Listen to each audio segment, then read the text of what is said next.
నీ పాదమును తొట్టిల్లనీయడు, నిన్ను కాపాడువాడు కొనకడు నిద్రపోడు. ఇజ్రాయేలును కాపాడువాడు కొనకడు నిద్రపోడు, యెహోవాయే నిన్ను కాపాడువాడు. అలవాటు కలిగినటువంటి వాక్యం ఖచ్చితంగా మన దగ్గర ఉండాలి. కానీ వాక్యము అలవాటు చేసుకోవాల్సింది చిన్నపిల్లలు, వాక్యాన్ని అన్వయించుకోవాల్సింది పెద్దపిల్లలు కదా. చిన్నపిల్లలకి కంఠస్థ చేయమనే చెప్తాం. ఎందుకు? దానిని అన్వయించుకునేటువంటి అనుభవం వాళ్ళకి ఇప్పుడు రాదు. వాళ్ళు మెచ్యూరిటీ అయినాక వస్తుంది, పెద్ద అయినాక వస్తుంది. మరి పెద్దవాళ్ళ పరిస్థితి ఏంటి? ఏం చెప్తుంది ఇక్కడ వాక్యం?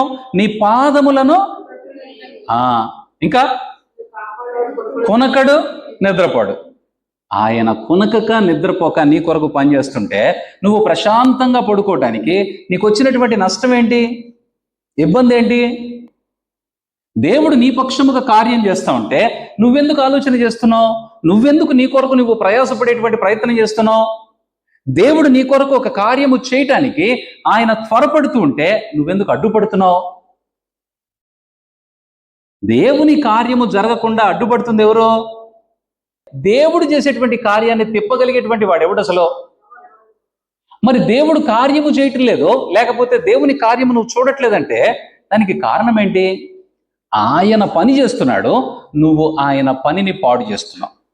ఆయన నీ కొరకు ఒక ఆలోచన చేస్తున్నాడు, నువ్వేమో ఆ ఆలోచనకు వ్యతిరేకంగా పనిచేయటం వల్ల నీవు దేవుని ఆశీర్వాదం చూడలేకపోతున్నావు.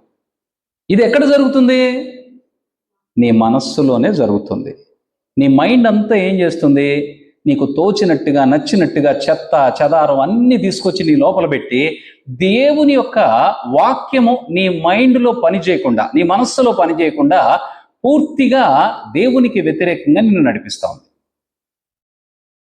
కొంచెం అణుకువగలిగితే, కొంచెం ఆయన వాక్యాన్ని వినగలిగేటువంటి చెవి నీకు ఉన్నట్లయితే, అంటే వినటం అంటే ఏంటి?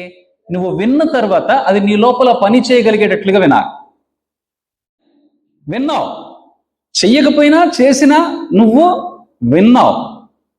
చేస్తే నువ్వు విన్నట్టు, చెయ్యకపోతే కదండి. దేవుని మాట నువ్వు పెడచెవిని పెట్టావంటే, దేవుని మాట నువ్వు చేయటం లేదంటే దాని అర్థం ఏంటి? ఆయన చెప్తే నేను చేయాలా? నువ్వు కొంచెం పాలిష్డ్గా చెప్పావు అంతే, అర్థం అదే. కాకపోతే కొంచెం పాలిష్డ్గా ఏం చెప్తున్నావు నువ్వు? దేవుడు చెప్పారండి కానీ నేను మర్చిపోయానండి. అబ్బా, చెప్పిన మాట చెయ్యలేదనంటే, మరిచిపోయావంటే నీ దగ్గర నిర్లక్ష్యం ఉందా లేదా? దేవుడు అంటే లెక్కలేని తనం ఉందా లేదా? ఇప్పుడు దేవుడు నీ కార్యం ఎలా చేయాలి? దేవుణ్ణి లెక్క చేసిన వాళ్ళే ఎన్నో శ్రమలు అనుభవించి, ప్రభువా మమ్మల్ని చూడు, నాదా సత్యస్వరూపి, ఎందాక నువ్వు మా నిమిత్తము తీర్పు తీర్చకుందువు అని వాళ్ళు బతిలాడుతున్నారు కదా. అంత గొప్ప హతసాక్షులుగా దేవుని సన్నిధికి వెళ్ళిన వాళ్ళు. మరి మనం అసలు వినుట మట్టుకు విన్నాం కానీ గ్రహించట్లేదు, దాని ప్రకారం చేయట్లేదు. ఇప్పుడు దేవుని కార్యము కొరకు నువ్వు ఎదురు చూస్తున్నావు. దేవుని కార్యం ఏంటి నీ ఉద్దేశంలో? నీ ఉద్దేశంలో దేవుని కార్యం ఏంటి? ఏదో మాకు ఒక ఇల్లు ఇస్తే బాగుండండి, మాకు పెళ్లి చేస్తే బాగుండండి, పిల్లలు ఇస్తే బాగుండండి, ఇది కదా మన ఉద్దేశంలో దేవుని కార్యాలంటే. అసలు దేవుని కార్యం ఏంటి? నీ విషయంలో దేవుడు చేయాలనుకున్నటువంటి ప్రణాళిక ఏంటి? కార్యం ఏంటి అసలు? ఇక్కడ పవిత్రమైనటువంటి కన్యకగా సిద్ధపరిచి ఆయన పెండ్లి కుమారుడికి వచ్చినప్పుడు నీలో ఏ మత్సైనను పొడైనను కళంకమైనను లేకుండా పవిత్రమైనటువంటి ఆ చక్కని వధువుగా తయారు చేయటం ఆయన ప్రణాళిక. నిన్ను నూతన యెరూషలేములో ఆయన సింహాసనము మీద ఆయన పక్కన కూర్చోబెట్టుకోవాలనేటువంటిది ఆయన ప్రణాళిక. దానికి నిన్ను సిద్ధపరిచేటువంటి ప్రయత్నం చేస్తున్నాడు. ఆ సిద్ధపాటు నీవు కలిగి ఉండటానికి ఈ లోక సంబంధమైనటువంటి చీకటి అంధకార శక్తులతో పోరాడాలి. ఆ శక్తులతో పోరాడాల్సినటువంటి కావలసినటువంటి సర్వాంగ కవచము దేవుడు నీ కొరకు తన వాక్య రూపంలో సిద్ధపరిచి పెట్టాడు. ఇప్పుడు నీ దగ్గర వాక్యానికి స్థానము లేకపోతే యుద్ధంలో ఎలా పోరాడతావు? ఆయనేమో నీ కొరకు నిద్రపోవట్లేదంట, ఆయన కొనకటం లేదంట, మనమేమో నిద్రపోతున్నాము, లెగుస్తున్నాము, లెగిచి నిద్రపోతున్నాం. అసలు ఆత్మను మనము మెలకువగా ఉంచేటువంటి పరిస్థితి రానివ్వట్లేదు.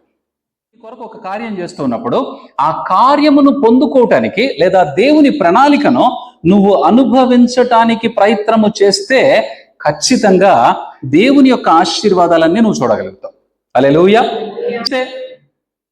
నీ జీవితంలో ఉండవలసినటువంటి దేవుని వాక్యానికి బదులు సాతాను యొక్క ప్రణాళికలు, సాతాను యొక్క వాక్యాలన్నీ నీ హృదయంలో ఉంటే దేవుడు నీ విషయంలో చెయ్యవలసినటువంటి ఆశీర్వాదాలు కానీ అద్భుతాలు కానీ అవి డిలే అవుతా ఉంటాయి, ప్రొలాంగ్ అవుతా ఉంటాయి. నీ కొరకు నీ దేవుడు నిద్రపోకుండా పనిచేస్తున్నాడు.